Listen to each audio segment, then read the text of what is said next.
Hey everyone, Brigitte here for a CEO update. And Labor Day is approaching, which means one thing, it's back to school time. This means the local schools, Berga, Lawrence, Keweenaw Bay Ojibwa Community College are all back in session next week. And I just want to throw a big good luck out there to everyone going to school this year, whether you are in kindergarten, pre-K, whatever it is, up to college level. Good luck and study hard.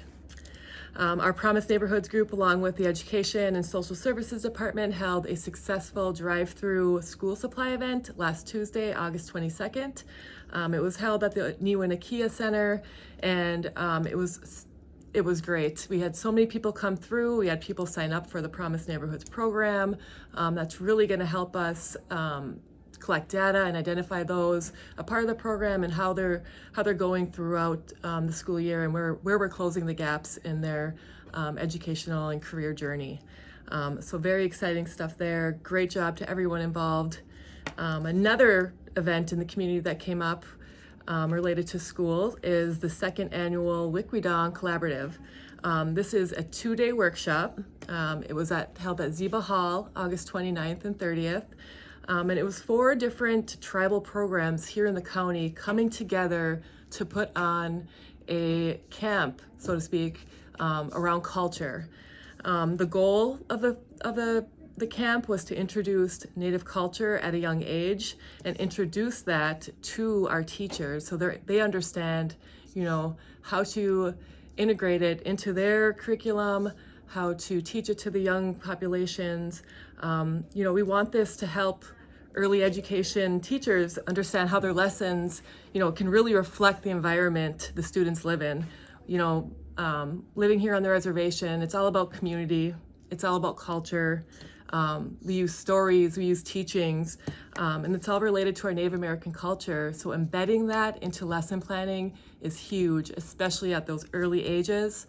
So as our children continue to learn, continue to grow, they can develop, an understanding of where they belong and get that sense of belonging as they grow. So, amazing stuff. I just want to give a shout out to a few involved. I know Cheryl LaRose is a program director, but we have Lisa Denemy, Terry Swartz, Heather Wood from our clinic side, maternal infant health. And everyone else. It takes a team, it takes a community to put something like this on, and it takes vision. And you can see it going through, and I know that we will see success at the end from those kids learning this at a very young age. So great job. All right, so also this time school starts. That means sports start, high school sports, middle school sports.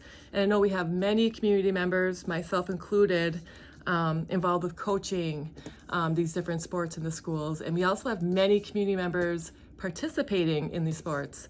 So I just want to encourage everyone, to get a sports schedule. Take some time, go watch an event. If you don't have a child participating, and you have a young child, take them, go watch the event. I remember growing up and, seeing your idols, so to speak, out there, the older kids and on the field or on the court, and you just couldn't wait to be there. It really, it can spark something in your child. It sparks participation, and that's what we need right now in the local schools, and especially in the sports department there. We need more participation. So get out there, get your kids out there, go watch something. It's always a good time. And it's a good way to start some goals at a young age and some dreams too. That's my little plug there. All right, what else do we have here this week? Oh, I just want to give a little shout out. If you missed my CEO update at the council meeting last week, we had 2 staff members, one from our NRD department and then one from forestry. They were recently awarded for their work with the Climate Adaptation and Tribal Forest Protection Act Leadership Group. They were awarded the 2023 Climate Adaptation Leadership Award for their leadership in reducing climate-related threats and promoting adaptation of the nation's fish, wildlife, and habitats. That's, an award like that within our community. We have people like this working for us, protecting our environment, protecting our habitats. Hats off to you guys. I hope you're able to attend that award ceremony, but great job. All right. So also in our forestry department, we just had some major projects get started, some funding towards some major projects. One being a 5-year harvesting plan project.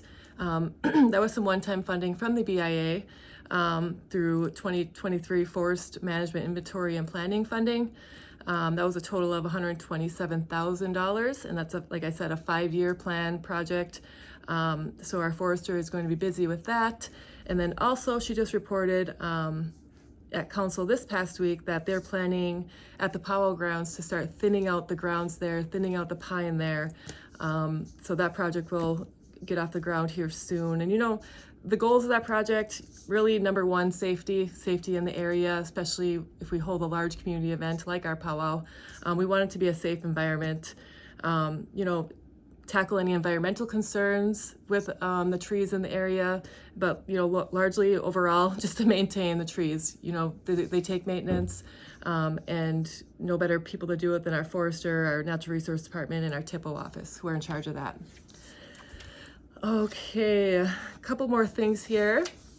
Last Tuesday, we also had a visit from the Michigan Department of Health and Human Services Director, Elizabeth Hertel. She was on site for a meeting with myself and President Blaker and our assistant CEO and our health team, social services, domestic violence, transitional home staff were there, as well as substance abuse programming staff. So it was a great meeting. We were able to discuss some, maybe some issues on our end, some things that they're working on that address our needs. But overall, a great collaborative meeting and great discussion was had. It was great to see her come to the reservation for that. All right. Also in the clinic, a new face will be starting next Wednesday, the Wednesday after Labor Day. We have Dr. Lee, who will be a temporary medical doctor.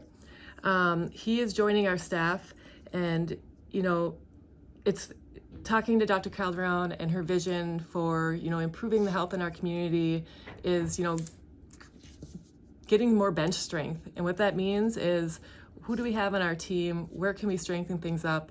And as she's gone through this, we have a great group of nurse practitioners and nurses and LPNs and everyone else, but we also need another doctor there to take over, maybe some chronic issues within our community. And she's getting loaded with appointments. So this is someone that can come in, step in, and to have more appointment times for our community is great for our clinic. So excited to see and meet Dr. Lee. And in the meantime, we are continuing to recruit for a full-time doctor that will join Dr. Calderon and the medical team full-time, as I mentioned, and just to continue enhancing, the health of our community. That's the main goal here. All right, my next update will be in 2 weeks. At that time, I hope to provide some funding updates for departments, as well as a look at how the budget for fiscal year 2024 is turning out, and any new projects on the horizon or anything like that for the new year coming about. But that's all I have for this week. Thanks everyone for tuning in. Stay healthy.